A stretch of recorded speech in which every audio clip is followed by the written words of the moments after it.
Mesdames, Messieurs, bonsoir, ça y est, on y est. Sur la plénière de clôture, ces 2 jours de débat touchent à leur fin. On a brassé beaucoup, on a dit beaucoup de choses sur l'intérêt fondamental des sols, qu'a rappelé l'ancien ministre de l'Agriculture et donc un peu de l'Environnement, Stéphane Le Foll, en disant une chose extrêmement simple: il n'y aura pas d'avenir sans sol. Les sols sont un puits de carbone, vous le savez, les sols sont une éponge à eau, les sols rendent énormément de services écosystémiques. Et puis on se rend compte récemment, à l'aune de la guerre en Ukraine, que les sols nous alimentent. Il n'y aura pas d'avenir sans une préservation des sols, et c'est ce dont on a parlé durant ces 2 jours. Le coup est lancé. Je suis journaliste, ça fait 25 ans que je travaille sur ces sujets. J'étais avant élève ingénieur écologue, et à l'époque, en 92, ces sujets-là n'étaient que théoriques, et je n'imaginais pas qu'on en arrive aujourd'hui à ce que Mouettensi organise ces 2 jours de débat avec tous les mots qui conviennent sur les sols. On parle d'écologie, finalement. On a parlé de ça pendant 2 jours. Maintenant, une fois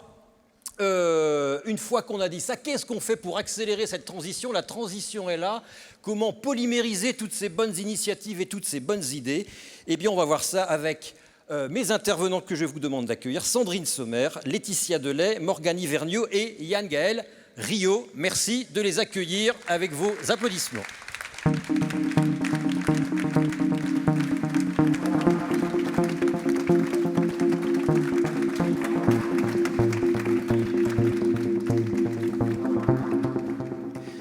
Sandrine Sommer, vous êtes la directrice développement durable de Mouettensi. Laetitia Delay, vous êtes directrice RSE de Rémy Cointreau.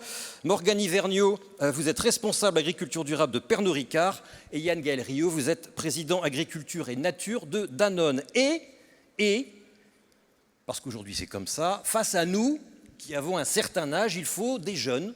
Voilà. Donc merci d'accueillir Lola Brenna et Germain Lostis. Merci de les applaudir bien fort. L'exercice n'est pas évident pour eux.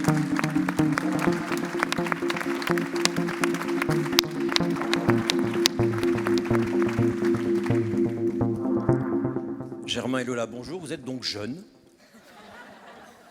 ce qui en soi est un statut, ce qui veut donc dire que nous ne le sommes plus.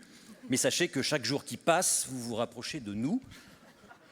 Comment accélère-t-on la transition? On l'a vu, il faut convaincre, il faut former, il faut éduquer, il faut mettre un prix à un moment ou à un autre. Chez Danone, vous, c'est convaincre, aider avant tout le monde agricole. Alors effectivement, on en a parlé pendant 2 jours sans en parler. Les sols, c'est avant tout les agriculteurs qui en sont les usagers. Donc c'est vers eux qu'il faut porter ces efforts. Et chez Danone, vous portez des efforts conséquents. Oui, alors je dirais que convaincre, c'est presque plus le sujet aujourd'hui. Ouais. Il y a 10 ans, l'enjeu, c'était la prise de conscience. Il y a 5 ans, c'était d'identifier les solutions. Aujourd'hui, c'est de trouver l'argent. Et l'argent est là? Et l'argent est là, mais il faut la partager. Donc l'enjeu aujourd'hui, c'est vraiment pour nous de trouver les financements. Donc, est-ce que c'est... Alors, on en a parlé, il y a un coût. Parfois, c'est un coût pour lequel on a un retour. Parfois, c'est un coût pour lequel on n'a pas un retour. Mais en tout cas, il y a un investissement de départ et parfois, c'est un coût permanent. Et donc, l'enjeu, c'est qui va payer et qui va prendre le risque. Qui prend le risque? C'est vous, Danone? C'est les agriculteurs? C'est la grande distribution? C'est qui? Alors, l'ensemble des acteurs, donc ça va être pour le risque et pour le paiement, on peut refaire toute la chaîne, hein. Le consommateur, le client, l'industriel, la coopérative, l'intermédiaire, le trader, l'agriculteur, et puis l'ensemble de l'écosystème autour, c'est l'agro-industrie, plus toutes les banques, les systèmes de financement. Donc aujourd'hui, on a un véritable enjeu là-dessus. J'assistais juste avant avec une table ronde sur le financement avec Mirova, Mimosa et AXA Climate. Il y a des choses extrêmement innovantes qui se font sur le financement, mais on n'est vraiment qu'au début de ce sujet-là. Donc nous, chez Danone aujourd'hui, on est vraiment, notre enjeu, c'est de trouver le financement. Je suis directeur général du fonds écosystème, qui est un fonds créé par Danone il y a 10 ans, qui a été doté de 100 millions d'euros. 100 millions d'euros, c'est beaucoup, mais c'est jamais que 10 millions par an au cours des 10 dernières années. Donc c'est Ça pas paraît beaucoup. peu par rapport au Donc, chiffre d'affaires d'une donc maison c'est comme peu. la Donc, vôtre. mais ça servait aussi à sanctuariser une somme et quels que soient les aléas de la vie de l'entreprise, cet argent a été investi 10 millions par an tous les ans. Au-delà de ça, on investit tous les jours au travers de nos prix d'achat. Mais bon, voilà, je ne vais pas passer la séance sur le financement, mais c'est aujourd'hui notre problématique principale. Vous disiez qu'il n'y a plus personne à convaincre, les agriculteurs certes, mais les autres, tous les autres éléments de la chaîne, les banques, la grande distribution, la logistique, etc. Tous les membres de l'écosystème Danone sont au courant, savent et vont dans le même sens, ou faut encore revenir sur le sujet? Il faut toujours revenir parce que les gens changent, parce que l'éducation, c'est la répétition. Mais globalement, oui, on n'a pas besoin de convaincre de la nécessité de... Alors peut-être la santé des sols est encore un sujet un petit peu technique, et c'est très bien qu'on en parle aujourd'hui, mais la nécessité de... l'enjeu climatique, la nécessité de changer de modèle agricole, aujourd'hui, la plupart des acteurs sont convaincus, et quand on leur en parle, la discussion elle vient tout de suite sur comment on fait, quelles sont les solutions, et puis après sur le financement. Alors, il faut parler entre éléments d'une même chaîne et aussi entre éléments concurrents. C'est ce que vous faites, mesdames. Vous êtes donc concurrents et pourtant vous travaillez ensemble pour établir. Sandrine Sommer, c'est quoi? C'est avoir un même référentiel, de mêmes indicateurs, demander la même chose à vos fournisseurs, c'est ça? En termes d'engagements environnementaux et sociaux? Bah oui, je crois que c'est d'ailleurs ce qu'on s'est vraiment dit pendant ces 2 jours, hein, le collectif, et avoir un message commun vis-à-vis de nos parties prenantes, donc vis-à-vis évidemment de nos viticulteurs et de nos agriculteurs. Donc c'est pour ça qu'on se voit régulièrement là depuis quelques temps, pour essayer d'avancer de manière commune et d'avoir un message clair. Parce qu'on l'a vu aussi, en fait c'est tellement difficile que si en plus on commence tous à avoir des demandes différentes, avec des indicateurs différents, avec des attentes différentes, sur des temps différents, enfin, on risque de ralentir plus le sujet qu'autre chose. Donc comme tout l'enjeu, c'est d'accélérer, et effectivement d'accélérer et de le faire ensemble sur des bases communes. Madame Delay, ça se passe comment ces réunions? C'est informel, c'est formel, ça a vocation derrière à aboutir, je ne sais pas, à une charte de bonnes pratiques? Alors, je vais répondre à votre question, mais je voudrais profiter quand même de remercier Sandrine et Moët Hennessy de nous avoir associés à ce très beau forum. J'espère qu'il y aura un avant et un après, j'en suis convaincue. Donc merci beaucoup de nous avoir associés. Et donc pour répondre à votre question, ça se passe un peu, je dirais, à 2 niveaux. Ça se passe à notre niveau, au niveau des directions RSE, développement durable, pour fixer la vision. Et puis ça se passe très concrètement au niveau des sites pour avancer sur des sujets aussi concrets que la décarbonation de l'industrie ou effectivement les sols. Voilà, donc, et bien évidemment dans une ambiance très agréable de convivialité. Madame Hivernieux, vous ne parlez pas de sol, vous parlez de terroir. Chez Pernod Ricard, on parle de terroir. C'est ça? C'est ça, exactement. Alors c'est vrai qu'on a eu la chance de s'appuyer sur les terroirs viticoles au sein du groupe Pernod Ricard. On s'appuie sur 8 vignobles à travers le monde et on a décidé de s'inspirer de cette appellation terroir qui pour nous regroupe évidemment des critères de sol, de climat, d'écosystème, mais aussi de savoir-faire et de vie sur ces terroirs. Et on a décidé de dupliquer cette philosophie sur l'ensemble de nos filières d'approvisionnement, donc pas seulement les vignobles, mais les céréales, la canne à sucre, le café, la noix de coco, etc. Concrètement, ça veut dire quoi? Que vous préservez des terroirs, vous vous dites, à cet état zéro, ce terroir, il est comme ça, et dans 5 ans, ce ne sera pas pire, de toute façon, ce sera même meilleur, et vous avez les bons indicateurs pour ça, c'est ça vous? Ouais, j'espère que ça sera meilleur. En fait, on a commencé il y a 2 ans par évaluer les impacts, en fait, le point de départ de nos terroirs, en termes d'impacts environnementaux, sociaux, économiques, de savoir où étaient nos forces, mais surtout où étaient les sensibilités, que ce soit la pression climatique, que ce soit la pollution des eaux, que ce soit parfois même le travail forcé, le travail des enfants. On essaye de bien avoir conscience de là où on source nos matières premières, où sont les sensibilités, les fragilités sur ces terroirs-là, de façon à pouvoir agir de façon ciblée sur ces terroirs. Donc effectivement, on n'a pas une consolidation unique d'indicateurs Et c'est la difficulté un petit peu de pouvoir en parler et de mesurer ces impacts sur le long terme. On a pour chacun de nos terroirs un catalogue d'indicateurs, de mesures, et c'est pas que des indicateurs, c'est pas que des métriques. On est beaucoup dans l'humain, donc on va organiser des concertations beaucoup avec des groupes d'agriculteurs. On va nous-mêmes sur le terrain pour pouvoir discuter et comprendre les enjeux, parce qu'on peut avoir une vision sociétale un peu corporate, mais quand on va mettre le pied sur le terroir en question, c'est plus pareil. C'est plus pareil, effectivement. Donc on touche des enjeux qui sont radicalement différents de ceux qu'on doit reporter en tant que groupe dans nos des enjeux ou des indicateurs. compréhensions d'un même problème différentes à l'échelle de la partie. Exactement. Et en fait, au-delà des indicateurs, c'est beaucoup de programmes et de soutien. Effectivement, comment on peut investir dans ces terroirs au sens vraiment du paysage pour pouvoir améliorer la vie sur place et faire en sorte que la production soit plus agroécologique. Madame Delay, il y a un fonds également chez vous alloué pour cette transition auprès de vos fournisseurs. Alors, Jean-Philippe Eckel l'a mentionné hier, on prévoit d'investir au minimum 10 millions d'euros sur cette transition agroécologique de l'ensemble de nos terroirs au niveau du groupe, sachant qu'ils ne sont pas tous au même niveau. On a par exemple le domaine des Hauts-de-Glace qui est en agriculture régénératrice depuis 12 ans. Il nous montre le chemin. Les autres sont en conversion aujourd'hui. Comment ça, il vous montre le chemin? Pourquoi? Parce qu'il a d'excellents résultats conformes à ce que vous pensiez? Parce qu'ils ont une démarche intéressante, reproductible?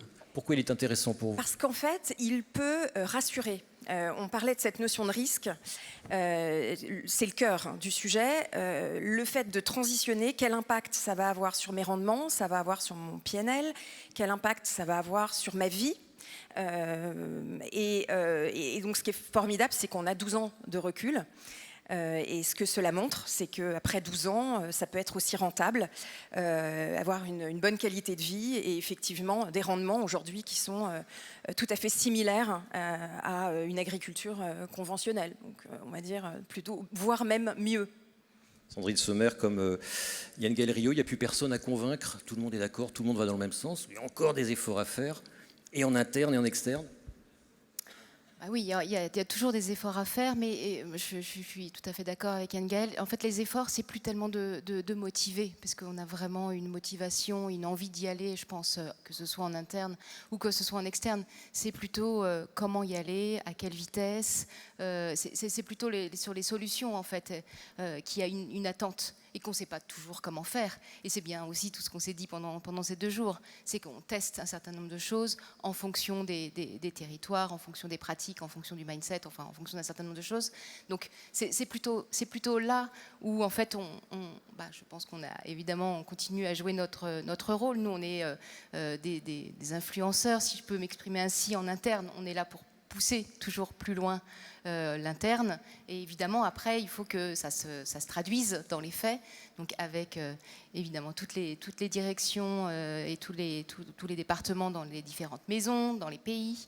Donc c'est ça qui est intéressant. Mais en tout cas, et on se connaît, Frédéric, par rapport à il y a 10 ans, si je devais dire ça comme ça, on n'est plus du tout dans la même problématique. Tout le monde a bien conscience que de toute façon, il n'y a pas de choix, qu'il faut y aller. Il faut y aller, et il faut y aller quand même de façon rapide maintenant. Donc voilà, il n'y a plus besoin de convaincre pour dire qu'il y a encore, et il faut accompagner ce changement.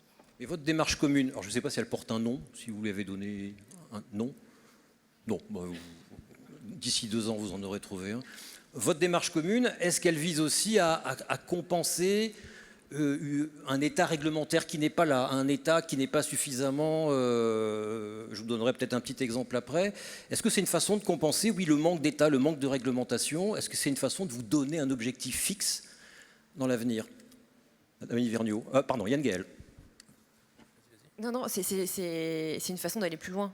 C'est une façon que la réglementation, évidemment. Eh ben voilà. C'est une façon de se dire, on a en plus sur des secteurs comme les nôtres qui doivent être exemplaires, on a vraiment l'objectif et la responsabilité d'aller encore plus loin, et la réglementation fait qu'on limite nos impacts négatifs le plus possible. L'action qu'on veut mener ensemble, c'est comment on peut maximiser nos impacts positifs sur les êtres humains, sur les sols, sur l'eau, sur les écosystèmes.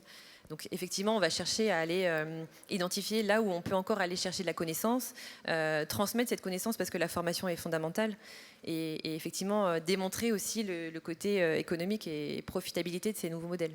Donc, tout le monde est convaincu, mais il faut quand même former. Il faut quand même former en interne, il faut quand même former tous les gens de la filière. Mais on forme comment? Vous amenez les gens, vous les obligez à écouter des cours, comment ça se passe? Alors c'est vrai que on a au sein du groupe des techniciens viticoles par exemple, ou des experts de leur métier, pour certains qui appliquent des pratiques qu'ils ont apprises à l'école il y a bien longtemps. Ils se rendent compte évidemment que ces pratiques-là ont des limites, et on en a beaucoup parlé au cours de ces 2 jours. Et ils se rendent compte aussi qu'il faut chercher des alternatives. Donc on a beaucoup de géo trouve tout, de gens qui vont aller chercher sur des innovations, qui vont aller les mettre en place. Mais on a besoin quand même de replacer un cadre global, notamment sur l'agriculture régénératrice. On en a beaucoup parlé, on est sur une approche système. On n'est plus sur une approche j'ai un problème, alors je vais chercher une solution pour y remédier. Ça, effectivement, on a des experts dans toutes nos maisons qui maîtrisent ce sujet-là. Ce qui est un petit peu plus difficile parce qu'on a besoin de réapprendre la science des cycles, des chaînes trophiques, des cycles naturels. Et c'est ça qu'on est obligé de réintroduire aujourd'hui. C'est quand on touche à un élément, un composant de cet écosystème, ça va avoir des conséquences. Et c'est anticiper ces conséquences par la mise en place d'une combinaison de pratiques. Mais ça, je pense que... C'est fou ça, vous avez besoin, je reprends vos mots, de réapprendre la science, c'est ça? Non, mais sur les questions d'environnement, sur les questions de biodiversité, parce que la complexité oblige à tout réapprendre. Ça oblige à l'humilité. On a été embarqué par les années de l'agriculture intensive et conventionnelle. Donc on maîtrise l'utilisation de certaines pratiques. Quand on veut reconsidérer les cycles naturels, oui, je pense que ça nécessite de bien comprendre. Alors, réapprendre on ne va pas réinventer la science c'est la science, c'est factuel.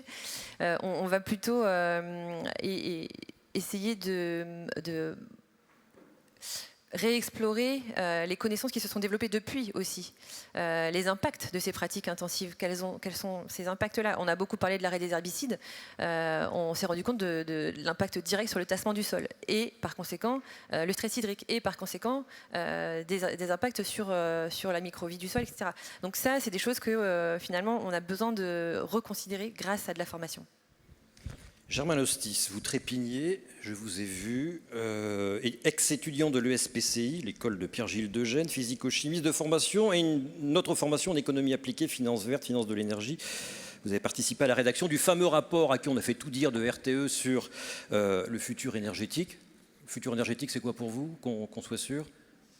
C'est un rapport qui permet d'aiguiller les politiques publiques, et j'en dirai pas plus. D'accord. Bon, ma question est tombée à l'eau. Vous souhaitiez intervenir sur les propos qui viennent d'être tenus? Oui, complètement. Donc, Germain Lostis, bonjour à toutes et à tous. Donc, moi, je suis là en qualité de membre de Pour un réveil écologique. Peut-être quelques éléments de présentation concernant Pour un réveil écologique. En fait, c'est un collectif qui s'est monté en 2018 suite à la ratification d'un manifeste par plus de 30 000 étudiants. Et ce qui est intéressant, et ça recoupe beaucoup de vos messages, c'est de savoir que disait ce manifeste en 2018. Il disait que nous, étudiants, on souhaite être mieux formés aux enjeux écologiques, et ce, dans l'ensemble des formations de l'enseignement supérieur, peu importe la CSP. Et puis, il y a un deuxième aspect qui était de dire, nous, étudiants, en fait, on ne va pas aller travailler dans des entreprises qui ne s'engagent pas suffisamment pour la transition écologique. Et donc, c'est pour cette raison, d'ailleurs, qu'on dialogue régulièrement avec un certain nombre de maisons présentes ici, j'imagine. Et donc il y a un message auquel j'ai été particulièrement sensible, qui est celui de la formation, à savoir que c'est quelque chose qu'on porte énormément, nous, dans notre plaidoyer, à savoir la formation de tous les employés, et ce, peu importe où est-ce qu'ils se situent dans l'échelle de l'entreprise. Il y a quand même un vrai enjeu à ce que, pour que les gens agissent pour la transition écologique, il y ait une vraie compréhension de ces enjeux, et ces enjeux de façon systémique. C'est-à-dire que là, on est quand même sur un forum qui est très intéressant. On parle des sols, on vient questionner la biodiversité, un petit peu les ressources au travers de l'eau. Je pense que la transition écologique, elle doit vraiment être vue de façon systémique. Nous, quand on parle d'urgence écologique, on voit 4 piliers principaux. Le pilier climatique, qui est plutôt bien traité, on a des cadres qui sont là, qui sont très bien. La biodiversité, on voit que le sujet commence à émerger, on est là, c'est très bien, et d'ailleurs merci beaucoup pour votre invitation. Et il y en a 2 autres quand même, qui sont les ressources et la pollution. Les ressources, ça veut dire quoi? Les ressources sur lesquelles, par exemple, va reposer le business. On a parlé de l'eau, mais je pense qu'il y a quand même un angle mort. On parle de la biodiversité, on n'a pas parlé des contenants sur lesquels reposent, par exemple, vos business. C'est quand même assez intéressant. Tout à l'heure, vous parliez des questions réglementaires. Vous questionnez sur la réglementation. Il s'agit d'aller plus vite que la réglementation. Si on prend cette question, par exemple, des contenants, où est-ce que vous vous situez par rapport à ça ? J'ai lu dans certains de vos URD qu'en fait, traduisez. De vos documents d'enregistrement universel qui font état un petit peu de où se situe l'entreprise sur ces sujets. Bien le micro sur le menton. Qui fait état un petit peu de où est-ce que l'entreprise se situe sur ces sujets et quels sont les objectifs à court, moyen terme et long terme. Et en fait, on voit qu'il y a certains d'entre vous qui disent qu'ils ont pour espoir de tenir la réglementation, notamment en matière de recyclage ou de collecte des déchets. En fait, si vous voulez, en tant qu'étudiant, on est là, on se dit, vous avez conscience de l'urgence, on le sait. Maintenant, qu'est-ce que vous attendez pour aller plus loin que la réglementation ? Est-ce que vous attendez vraiment une réglementation ? Et pourquoi ? Ce matin, on entendait beaucoup, je vous laisserai répondre après là-dessus, à un dernier point, parce qu'on a parlé de profitabilité, et c'est quelque chose que je trouve très intéressant. Ce matin, on entendait dire que la transition écologique n'était pas rentable. C'est faux. La transition écologique est rentable, elle n'est pas profitable. Tout dépend si on se met sur un terme long qui n'est pas le terme de l'économie. Elle est rentable, elle n'est pas profitable. C'est deux choses différentes. Et c'est pour ça que j'étais sensible au terme profitable, parce que c'est deux choses à remettre en perspective. Et par exemple, sur cette question du recyclage du coup, et de la collecte, moi j'aimerais beaucoup vous entendre sur ce sujet. Laetitia Delay. Alors, je voulais rebondir sur ce que vous disiez sur le packaging et sur la profitabilité notamment. A priori, le packaging, la bouteille recyclée, etc., ça peut permettre de faire des grosses économies de carbone. Là, on est tranquille. Alors, il y a la bouteille, on est d'accord, hein, le verre, il y a des émissions carbone certaines. Chez nous, le packaging, globalement, 40% de notre empreinte carbone. Donc, je ne vais pas dire le contraire. Ce qu'on a commencé à faire, c'est déjà d'enlever les emballages secondaires, les boîtes. Ça paraît anodin. Mais quand on se veut être des marques haut de gamme, c'est quand même audacieux comme mouvement. Et aujourd'hui, c'est 76% de nos bouteilles qui n'ont plus d'emballage secondaire, versus 20% il y a 2 ans. Donc c'est pour vous montrer quand même qu'il y a de l'accélération. Enlever les boîtes, disons que c'est profitable en l'occurrence. On a économisé des tonnes de carbone et des euros. Alléger le poids du verre pour les bouteilles, monter en puissance le pourcentage de verre recyclé, etc., etc. Je pense qu'encore une fois, il ne faut pas forcément opposer. Alors c'est vrai qu'il y a des quick wins, j'en conviens, et que dans le temps long, il y a certainement des investissements, et on en a parlé, on est tous, je pense, prêts à les faire. Effectivement, je pense que le fait d'être, alors je vais parler pour moi, mais je suis convaincue que c'est la même chose, le fait d'être dans des entreprises familiales qui réfléchissent à long terme aide énormément pour ces types de prise de décision. Pourquoi ? Parce qu'on est familial, parce qu'on est un groupe de luxe, parce qu'on est sur un patrimoine long, on se donne les moyens de donner une valeur à l'avenir, simplement d'aller au-delà d'un taux de rendement interne, d'aller au-delà d'un reporting trimestriel. Il n'y a que vous qui pouvez faire ça. Non, c'est pas ce que je dis, mais l'unité de temps, chez nous, c'est 5 ans. C'est le temps qu'il faut pour faire une bouteille, pour élaborer une bouteille de VSOP. On a Louis XIII qui a 100 ans, donc vous voyez la manière dont on réfléchit et la manière dont on fait des business plans chez nous. Donc dans 100 ans, la planète sera ce qu'elle sera et on doit l'anticiper aujourd'hui. Mais il y aura toujours vos alcools dans 100 ans, de toute façon. On l'espère et on se voit comme des gardiens. Et il y aura toujours Danone, voilà. Yann Gaël Rio. Cette question des... Puis vous souhaitiez réagir tout à l'heure. Oui, 2-3 choses sur la réglementation. Je pense qu'il faut se réjouir quand la réglementation est suffisamment exigeante pour que les entreprises se disent notre objectif c'est d'y arriver. C'est que là la réglementation a fait son travail, elle fait bouger le système. Et c'est pas toujours, voire même pas souvent le cas. Sur le packaging, on va prendre le cas de Danone. 84% des emballages de Danone sont recyclables ou réutilisables. On a encore un peu de chemin à faire, mais on est déjà, l'essentiel du chemin a été fait. L'empreinte carbone du packaging chez Danone, c'est 10%. Donc quand on parle de carbone, chez nous, le sujet, c'est l'agriculture, 60% de l'empreinte carbone, 10% pour le packaging. C'est quoi le sujet du packaging chez Danone ? C'est la collecte et le recyclage. Donc on est encore sur une activité de collaboration. À 84%, ça ne sert à rien qu'on monte à 90%. Si on reste au niveau où on est aujourd'hui, c'est-à-dire 40% de nos emballages sont collectés et recyclés.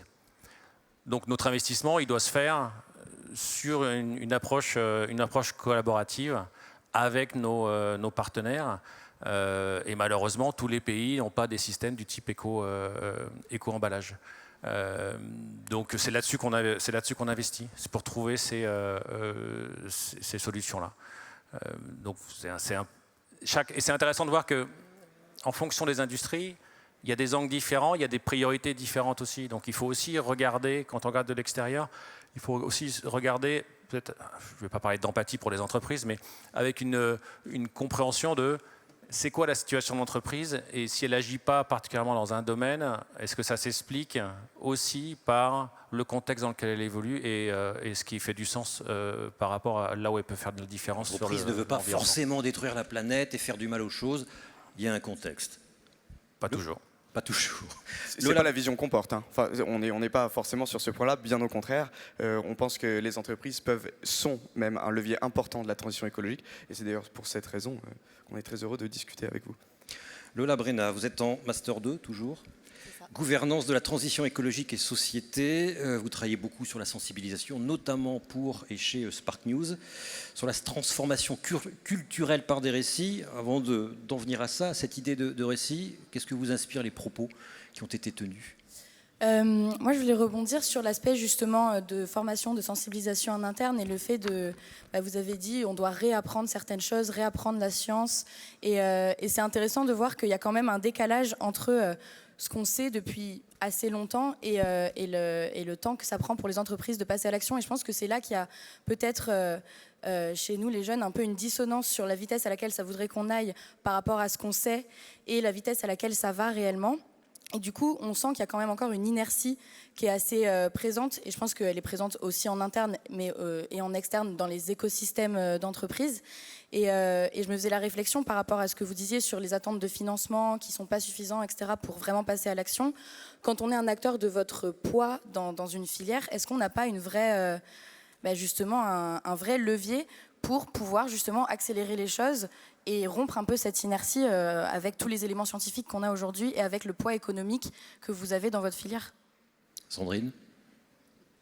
Si, je pense que c'est aussi pour ça qu'on a décidé d'organiser ça. Enfin, c'est là où on pense qu'on a un rôle à jouer tous ensemble pour accélérer. Moi, je reviens juste sur la partie, parce que ça m'intéresse, mais juste pour vous donner une anecdote sur la formation, en fait. Effectivement, moi, je trouve ça capital, hein, on se l'est dit aussi, mais on protège ce qu'on comprend, donc il n'y a pas débat là-dessus.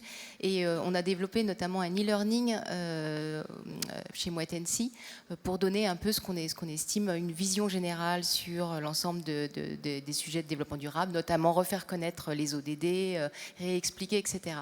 Et donc on a demandé à ce que tous les collaborateurs le suivent. Hein, c'est 1 heure de formation qui explique un peu une vision générale. Et j'avais envie de dire, j'ai regardé parce que je trouvais ça intéressant. On a des jeunes aussi, bien sûr, chez Moët Hennessy, et je voulais savoir quel était le taux d'engagement, ceux qui avaient fait le plus rapidement la formation. Pas forcément les jeunes, en fait. Bon. Donc voilà. Non, mais je veux dire que c'est important. Je pense que c'est un sujet, et vous savez bien, moi j'ai été ravie. Je vous ai demandé de venir, et volontairement, ça m'intéressait d'avoir votre regard. Mais c'est vrai que je pense qu'il y a une attente, évidemment, une grosse attente de la part des jeunes d'aller plus vite. Mais j'ai envie de dire, nous aussi, on a très envie d'aller plus vite. Et notamment, ce que je trouve aussi intéressant dans ce qui est en train de se transformer, là je fais un petit clin d'œil sur un département, notamment la finance, parce que je sais qu'il y en a qui sont présents aujourd'hui et je suis ravie qu'ils soient là, mais je trouve qu'il y a une vraie volonté d'apprendre, une vraie volonté de découvrir, d'aller plus vite sur tout ce qui est finance durable, par exemple. Et finalement, c'était peut-être le département qui a le plus suivi cette formation, qui était le plus intéressée, la plus curieuse pour aller plus loin. Voilà. Germain ? Ouais, moi, j'aimerais juste réagir à ce que vous avez dit par rapport à la mise en perspective de l'engagement des jeunes et de la vision qu'ils ont de l'engagement des entreprises. On a réalisé avec Pour un réveil écologique un sondage avec Harris Interactive sur un panel représentatif, 2000 personnes, 18-30 ans, donc représentatif de la population française. Pas de catégorisation sociale ou quoi que ce soit. Et donc, en fait, on se rend compte qu'il y a près de 7 jeunes sur 10 qui se disent prêts à renoncer à un emploi s'il n'est pas en accord avec leurs valeurs écologiques. Moi, c'est un chiffre auquel j'aimerais beaucoup vous voir réagir, parce qu'en fait, peut-être qu'on n'a pas forcément la même lecture des choses, dû à nos différences générationnelles, et c'est pas forcément un tort, mais plutôt un bénéfice. Attention, c'est un terrain glissant. Faites Je très attention. Je n'irai pas dessus. Mais donc moi, c'est un chiffre, vraiment, j'aimerais beaucoup avoir vos réactions là-dessus. Et pareil aussi, il y a quand même une vraie volonté de transparence de la part des entreprises sur leurs engagements. Et puis aussi, de l'honnêteté. Dire, là, on ne sait pas faire. Et là, on a besoin de vous, allez-y. Et aujourd'hui, c'est un discours qu'on n'observe pas, parce qu'on a l'impression que, ou très peu, très peu quand même, trop peu. Et donc du coup, c'est un discours qu'on observe trop peu, et nous, c'est un discours qu'on aimerait bien voir pour nous guider aussi dans nos choix professionnels. Bon, là, il y a besoin. Voilà. Et moi, je me fais l'avocat du diable. Est-ce que vous-même, vous connaissez le monde de l'entreprise? Est-ce que durant vos études, on vous a appris le fonctionnement d'une entreprise et les contraintes qui sont les siennes, les leurs? Lola? Alors moi non, pas du tout, c'est pas du tout un sujet qu'on couvre, et je pense qu'il y a aussi une déconnexion effectivement entre peut-être les jeunes qui sont engagés, etc., et le monde de l'entreprise qu'après tout on ne connaît pas, et c'est vrai qu'on ne peut pas avoir la vision d'ensemble de toutes les contraintes, mais malgré ça je pense qu'il y a un enjeu de se rencontrer un peu au milieu pour que chacun comprenne les attentes des autres, et des deux côtés... Se rencontrer comment, où? Ce genre de contexte est propice à ça, mais je pense que dans l'ensemble, peut-être qu'il y a aussi un enjeu, effectivement, comme disait Germain, d'honnêteté et transparence, où nous, on attend plus peut-être une vraie transparence, et peut-être que les grands groupes, les entreprises fassent aussi un pas vers ce monde de l'engagement, vers le monde associatif, pour nous faire contribuer à leur cheminement vers la transition aussi. Yann Gaël-Rio. Je voudrais revenir sur la notion à la fois la notion de dissonance. Pourquoi est-ce qu'on ne va pas plus vite? C'est la question qu'on se pose en interne. En termes de lecture de la situation, je pense qu'on a la même. En termes de... Vous vous posez la même question au poste où vous êtes. Le besoin d'aller plus vite, on le partage. Là où on diffère probablement, c'est comment on fait pour aller plus vite et quels sont les moyens. Et c'est pour ça qu'il y a une décédence. Avant de répondre à ça, je voudrais juste revenir sur la notion de taille. Parce qu'en fait, on peut prendre l'ensemble des entreprises ici. Danone, c'est 2% du marché mondial du lait. Donc on est très gros, mais est-ce qu'on est capable de changer la filière fondamentalement? Non, pas en pesant 2%. Et vous prenez le top 10, c'est 20% du marché. Et l'ensemble des stakeholders vont regarder ce top 10. Et par contre, les 80% qui restent, si vous pouvez prendre tous les secteurs à peu près, vous allez avoir les mêmes chiffres. Les 80% qui restent, ils ne sont pas soumis à la même pression. Donc si on veut faire changer le marché, ou le secteur, il ne faut pas se focaliser uniquement sur les marques visibles et les entreprises cotées. Et alors, c'est un peu un plaidoyer pro-domo, mais... Vous n'êtes que 2% du marché, mais c'est comme de dire la France est qu'1% des émissions de carbone, donc ça ne sert à rien. Ça ne sert à rien qu'on fasse quoi que ce soit, parce que derrière, il y a la Chine. D'accord, hein. Complètement d'accord. Faites-le pour vous. Enfin, faites-le parce qu'il faut le faire. Le sujet, je répondais à la question de ne pas savoir pourquoi nous on agit. La question c'est pourquoi est-ce qu'on est capable de changer l'industrie tout seul? Non. Malgré la taille d'une entreprise comme Danone. Et donc on revient sur la nécessité de collaborer et la nécessité d'impliquer l'ensemble des acteurs. Donc ça c'est le sujet important. Après sur la dissonance, un petit exemple. Moi, la raison pour laquelle j'adore mon job, c'est qu'il est impossible à faire. Et que tous les jours, on cherche des solutions. On cherche à faire quoi? Optimiser la performance économique, sociale et environnementale en même temps. Donc, je vais rester dans le lait parce que c'est là que Danone est le plus emblématique. Une ferme de 10 vaches, elle a un rôle social extrêmement important, une performance environnementale faible et des coûts moyens à élever. Si je veux optimiser l'empreinte carbone et le P&L de Danone, je réduis le nombre de fermes. Je vais aller chercher des grosses fermes qui vont être moins chères, qui vont avoir une empreinte carbone meilleure. Pour optimiser. Et qui vont avoir une empreinte sociale assez faible, voire négative, si on ne fait pas attention au salariat. Donc c'est les trade-offs qu'on est obligé de faire tous les jours. C'est pas facile, on ne prend pas toujours les bonnes décisions, mais c'est ce type de décision-là qu'on est obligé de prendre de l'intérieur. Alors on peut toujours les améliorer, mais voilà. Mais on en revient à la question des indicateurs. Effectivement, si vous avez l'indicateur carbone, mieux vaut avoir des fermes regroupées, une agriculture de firmes où tout est optimisé. Si vous avez comme indicateur la biodiversité, la qualité des sols, votre petite ferme de 10 vaches, elle est très optimisée sur le long terme. Est-ce que tout ne dépend pas du choix des indicateurs qui vont finalement donner une valeur relative à l'avenir? On a beaucoup parlé de théorique, transformation systémique. La transformation systémique, c'est qu'on ne peut pas faire le choix d'un indicateur par rapport à un autre. Moi, j'ai souvent en interne, on me dit « Pourquoi tu ne mets pas tout l'argent sur le carbone ?» Je demande toujours de l'argent en interne pour faire la transformation. Pourquoi tu ne mets pas tout l'argent sur le carbone? Si je mets tout l'argent sur le carbone, je vais avoir des effets indésirables sur la biodiversité, probablement sur les rendements, etc. Donc c'est tout l'équilibre de l'écosystème ou tout l'équilibre de l'écosystème qu'il faut maintenir. Donc on rentre dans des conversations qui vont être très vite extrêmement compliquées. Lola Brenna, pourquoi Spark News? Alors déjà, en 2 mots, ce que vous faites, et c'est quand même intéressant. Allez-y, et je vous poserai ma question après. Alors moi, donc, je suis en stage chez Spark News, donc ça fait pas longtemps que j'ai rejoint l'équipe, mais on cherche à accélérer la transformation culturelle pour une transition écologique et sociale dans les entreprises, auprès du secteur de la culture, mais aussi auprès des médias, pour rendre ces sujets plus visibles un peu dans toutes les sphères de la société. Et voilà. Parce qu'il faut nous aider à changer quoi de vision du monde, à changer d'imaginaire. C'est à ce point-là? Oui, je pense qu'il y a tout un enjeu effectivement de vision et d'imaginaire qui englobe en fait tout ce dont on parle aujourd'hui, c'est-à-dire que tous les choix qu'on va faire au sein d'une entreprise, mais tous les choix qu'on va faire en fait à tous les moments de nos vies, ils sont conditionnés par un certain imaginaire. Et je pense que dans le monde de l'entreprise, vous disiez, on doit concilier le social, l'environnemental, l'économique. Et ça, en fait, en soi, c'est un imaginaire, parce qu'on pourrait se dire, on existe, notre société, nos entreprises existent au sein d'un écosystème naturel, au sein de la biodiversité, ne peut pas exister sans. Et juste de donner plus de poids à ça, ça pourrait changer la manière dont on prend les décisions, et peut-être de se rendre compte que l'économique, il est important aujourd'hui parce qu'il est très lié au social, etc. Mais il n'existerait pas sans tout l'environnement naturel autour. Et ça, c'est un changement d'état d'esprit, un changement de vision qu'aujourd'hui n'est pas tant reflété que ça au sein des groupes privés, selon moi. Est-ce que vous travaillez dans les groupes privés pour faire écrire un nouveau récit au sein de ces entreprises où on demanderait aux gens d'écrire simplement la vision qu'ils ont de leur entreprise dans l'avenir? Vous le faites, ça? Alors oui, alors après moi c'est pas trop l'émission sur lesquelles Spark News le fait. Spark News le fait, tout à fait. Cette question d'imaginaire, Sandrine Sommer, elle est intéressante. L'imaginaire du luxe est particulier. Comment on adosse à cet imaginaire du luxe, du temps long, de la représentation sociale, un imaginaire finalement très naturaliste?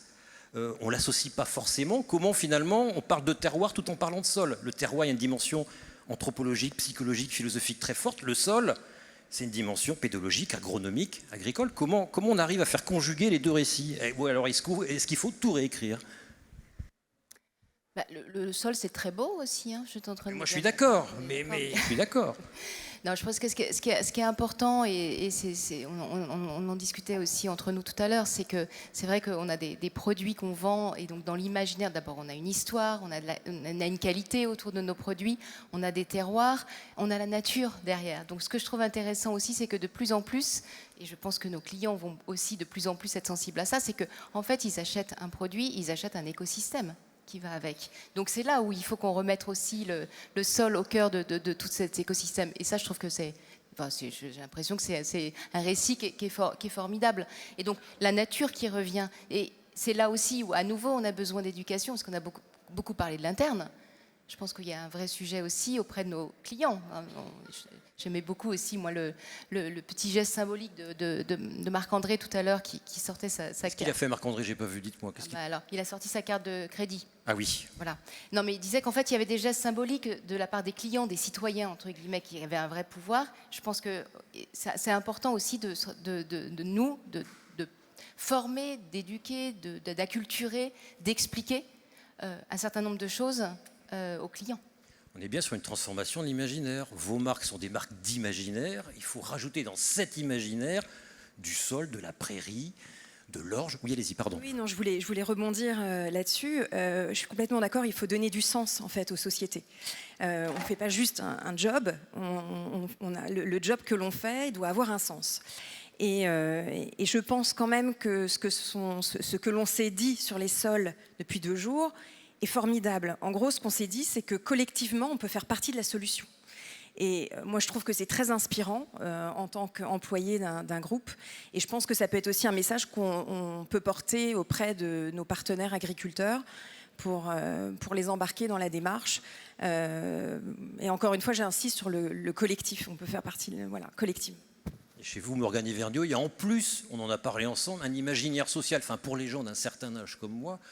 Pernod Ricard, non, je fais juste une anecdote. J'ai été élevé par mon grand-père maternel, vieux communiste. Il avait la 4e carte du Parti communiste, résistant. Et pour lui, le seul patron qui avait grâce à ses yeux, c'était Monsieur Ricard, parce que il avait arrêté son usine pendant la guerre pour pas servir la soupe aux Allemands. Comme disait mon grand-père, il avait continué à payer ses ouvriers. Donc mon grand-père buvait du Ricard. L'imaginaire social, mine de rien, on parle d'écologie. Oui, mais on fait rien sans les hommes, on fait rien sans les fournisseurs. Il faut les intégrer dans le récit, il faut les faire participer à l'écriture de ce nouveau récit. Oui, tout à fait. On a une raison d'être chez Pernod Ricard qui est celle de la convivialité. Et la convivialité doit s'incarner sur l'ensemble de la chaîne de valeur, aussi bien avec l'amont, les fournisseurs et les agriculteurs, mais aussi les consommateurs. Et je pense, pour compléter ce que tu disais, Sandrine, sur la valeur, en fait, effectivement, on produit sur le terroir, sur les terres agricoles des matières premières. Mais quand on se positionne dans les chaussures d'un consommateur et que parfois on va chercher, alors ça ne va pas être forcément le cas pour nos produits, mais majoritairement des prix bas, c'est qu'est-ce que ça cache derrière en termes d'impact environnemental et social. Un prix bas sur une matière première, c'est quel impact sur les sols par exemple, c'est quel impact sur la déforestation, c'est quel impact sur la qualité des eaux. Et en fait c'est tout ça qu'on essaye de faire émerger auprès de l'ensemble des parties prenantes. C'est la valeur des produits qu'on fait naître sur les terroirs et après qu'on propose à nos consommateurs. Et oui, le prix qu'on paye aux agriculteurs, c'est le prix que nous consentons à payer, mais entre les deux, il y a quand même la grande distribution qui fait un peu ce qu'elle veut. Germain. Oui, moi, je suis vraiment très... 4 minutes 50, faites court. C'est parfait. Moi, je suis quand même... Ça ne veut pas dire que vous avez 4 minutes 50. Hein. Je l'ai compris comme ça, malheureusement. Je suis très sensible, en fait, à cette lecture systémique de la situation, parce que je pense qu'elle est absolument nécessaire. Je ne vous ai pas beaucoup entendu sur la question de l'emploi. C'est-à-dire qu'en fait, cette lecture systémique, côté des jeunes, on l'a. Vous évoquiez aussi le pilier économique, Yann Gaël. Je pense qu'en fait, ça doit être complètement lié et on doit avoir des méthodos élaborés justement pour aiguiller les décisions, ça c'est une évidence. Maintenant, quand on prend tout ça, on fait complètement abstraction de la position des jeunes qui cherchent à se tourner vers des emplois qui sont écologiquement utiles ou au moins écologiquement soutenables. Et se dire qu'on a toute une jeune génération qui arrive et qui après à refuser pour des entreprises qui ne sont pas écologiquement soutenables. Et ça suppose vraiment cette vue systémique. Donc, moi, j'ai envie un petit peu de relativiser ce pilier économique dans les prises de décision avec un pilier qui est plus celui du recrutement, à voir un petit peu comme un levier d'action aussi de votre côté. Sous l'ère Faber, il y a eu beaucoup plus de recrutement. Lorsque Engie a dit qu'ils allaient se séparer du charbon, ils ont fait x4 au niveau des candidatures. C'est quelque chose qu'on observe vraiment. Donc, je veux dire, il ne faut pas non plus le négliger. Lola ? Sur cet aspect-là, j'ai pas forcément de... Non, mais sur l'aspect que vous voulez, on arrive à la fin. Et moi, j'ai juste hein. la petite question qui me trottait en tête parce que vous avez dit tout à l'heure, on espère qu'il y aura un avant et après ce forum. Et en quoi des outils comme le forum, ce qu'on fait depuis 2 jours, on discute, etc. Est-ce que c'est vraiment un élément qui va permettre d'accélérer et de voir une vraie rupture dans vos trajectoires et comment vous comptez mettre ça en place après s'être parlé pendant 2 jours? Sandrine. Les ponts. En fait, l'idée de ce forum, c'est évidemment que ça ne reste pas qu'un forum, même si pendant 2 jours, je pense qu'on était tous ravis d'être ensemble, de se connecter, d'échanger, de se rencontrer, de voir qu'il y avait des solutions qui existaient. Évidemment, l'idée, c'est que ça devienne un doutant et que derrière, on puisse accélérer, passer des choses à l'échelle. Continuer évidemment à discuter ensemble entre concurrents dans l'industrie du vin et spiritueux, plus largement avec des sociétés de l'agroalimentaire et pourquoi pas encore plus largement, parce qu'on voit bien que le sol finalement, il est partout, donc il y a un vrai sujet. Donc c'est ça l'idée, c'est vraiment que derrière ça puisse permettre d'aller plus vite, d'avoir trouvé peut-être les bonnes connexions, d'avoir rencontré le bon expert, la bonne entreprise, la bonne association pour à nouveau, je pense qu'on est tous d'accord pour pouvoir le faire collectivement et d'aller plus vite. Donc voilà, c'est ça l'enjeu du forum. Mais évidemment, on a une petite conclusion juste derrière, donc je laisserai Philippe Chausse s'exprimer sur ce sujet. Mais en tout cas, moi j'ai été ravie de pouvoir vous inviter tous et notamment qu'on puisse montrer que voilà, les choses étaient déjà en cours et je pense qu'elles vont continuer bien sûr et elles vont s'accélérer.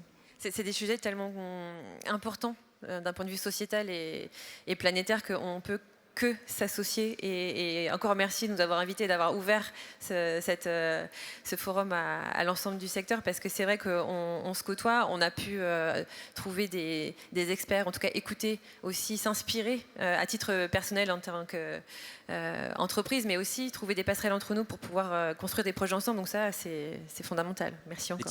Laetitia Delay, vos 30 secondes de conclusion. Vous avez un mot à dire, le mot de la fin. Écoutez, juste le mot de la fin pour dire que moi je suis ravie de voir la RSE transcender les forces concurrentielles habituelles. Et voilà, je pense qu'effectivement, vous verrez, ça va être suivi d'actions. On vous le promet, il va se passer des choses.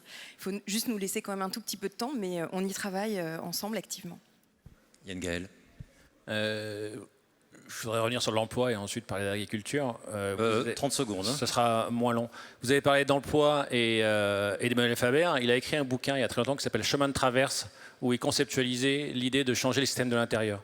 Donc il y a aussi la question à se poser de savoir est-ce que je vais dans les entreprises qui sont déjà converties, où je vais contribuer à quelque chose de positif, ou est-ce que je vais dans des entreprises où il y a du travail à faire, où c'est plus difficile. Par contre, je vais, à mon modeste moyen, chacun on a des modestes moyens dans l'entreprise, à faire ce changement-là. Et je voudrais finir sur, à la plénière tout à l'heure, il y avait Nigel, un vigneron néo-zélandais. Je ne sais pas si vous avez vu son t-shirt. Sur son t-shirt, il y avait marqué « Vivez comme si vous alliez mourir demain, farmez, enfin faites de l'agriculture comme si vous alliez vivre toujours ». Et moi, j'ai trouvé ça absolument fantastique et c'est comme ça que... Ce sera le slogan Danone à partir de demain. C'est votre slogan. Vous êtes convaincus? Lola, Germain, ça vous va? Ah oui, complètement. Non, mais je pense qu'effectivement, la route est encore longue et je veux dire, on attend vraiment des actions et on n'est pas aussi impatient que ce que vous pouvez croire. Simplement, on attend vraiment des actions à la hauteur de l'urgence. Voilà. Lola. Complètement d'accord. Et je pense que déjà, c'est hyper intéressant de voir que ces sujets font surface et qu'on en parle. Et effectivement, après, on attend toujours de voir le concret et de continuer à voir le concret et les engagements après en avoir parlé pendant 2 jours. Merci à tous. Merci mesdames, merci messieurs. J'étais ravi, honoré, fier et flatté de participer à ces 2 jours. Moi aussi, je vois le changement et je suis content d'y participer d'une façon ou d'une autre. En plus, je suis très content, j'ai retrouvé un vieux copain cadreur qui est en train de me filmer depuis tout à l'heure. Merci à Sandrine Sommer pour sa confiance. Merci à Gilda Bonnel, mine de rien. Ben si. Merci à Bruno Vinet. Voilà, j'ai fini mes merci. Et je laisse la parole à Philippe Chausse. Ici, quand même, merci de remercier l'équipe télé parce que c'est pas rien, et notamment le Steadicammer qui se ruine le dos pour vous suivre en marchant. Merci à tous.